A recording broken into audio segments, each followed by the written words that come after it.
जिनके कारण मुझे भूख प्यास नहीं लगी। क्योंकि इतने कथा सुश्रवण करने के बाद हम लोग तो संक्षिप्त कथा श्रवण करते हैं, क्योंकि आज से हमको लगता है 10 साल पहले कथा के प्रेमी बहुत थे, लेकिन अब धीरे धीरे कथा के प्रेमी बहुत कम हो रहे हैं। क्योंकि आज के लोग समझ लिए हैं कि संगीत को गाना बजाना ही कथा है, गाना बजाना ही कथा है। 4-5 भजन गा दिए और समझिए कि कथा हो गया।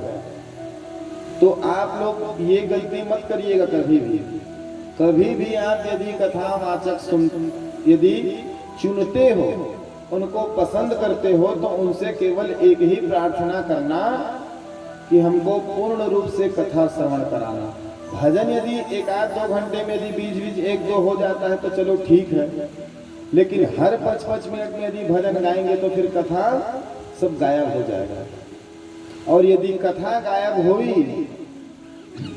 क्योंकि राम राम कृष्ण कृष्ण रावण और कंस भी जपता था, रावण और कंस भी राम राम कृष्ण कृष्ण जपता था, लेकिन उनको फिर से धरती में आना पड़ा।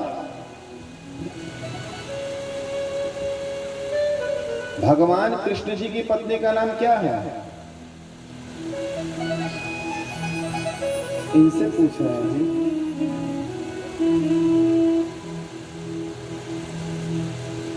तो भगवान कृष्ण जी की धर्म पत्नी का नाम था रुक्मिणी मैया, जिनका कल विवाह प्रेम पूर्वक हम लोग हर्षोल्लास के साथ मनाए। तो रुक्मिणी मैया किनकी पत्नी बन रही थी?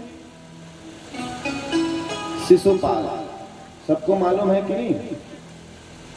और ये शिशुपाल कौन है सबको पता है? सिर को तो हिलाते हो, कौन है? कौन थे?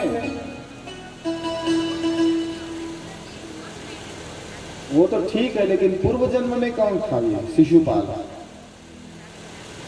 पूर्व जन्म में ये शिशुपाल रावण था। कौन था? रावण। क्योंकि रावण भगवान राम जी की पत्नी को ले गए थे कि नहीं ले गए थे? तो भगवान भी मन ही मन बना रहे थे कि तुम्हारी पत्नी को तो नहीं ले जाऊंगा, लेकिन होने वाली पत्नी को जरूर ले जाऊंगा। तो वही सीता मैया के रूप में आज रुक्मिणी मैया भी आई। और जिस प्रकार रावण छल करके सीता मैया को लंका ले गए थे, ठीक उसी प्रकार भगवान, क्योंकि मर्यादा पुरुषोत्तम राम थे त्रेता में, तो वो भी मन ही मन विचार बना लिए थे कि बेटा अब तू आ द्वापर में। और यही शिशुपाल रावण का रूप लेकर के आया था। और जैसे ही जब शिशुपाल रावण का रूप लेकर के आया था, तो मन तो बना लिया था पत्नी के रूप में रुक्मिणी मैया को, क्योंकि ये कर्म है। व्यक्ति जैसा जैसा कर्म करता है वैसा वैसा पाता है, चाहे वो भगवान हो चाहे इंसान हो, चाहे वो भगवान हो चाहे इंसान हो। बहुत सारे उदाहरण हैं। आप यदि आज किसी व्यक्ति को दुख देते हो तो कल दुख आपको मिलेगा ही, क्योंकि धूप और छांव एक दूसरे के पूरक है, सुख और दुख एक दूसरे के पूरक है। यदि आपको तकलीफ मिलता है, दुख मिलता है, तो समझिए आपको आने वाला समय आपका सुख रूपी व्यतीत होगा।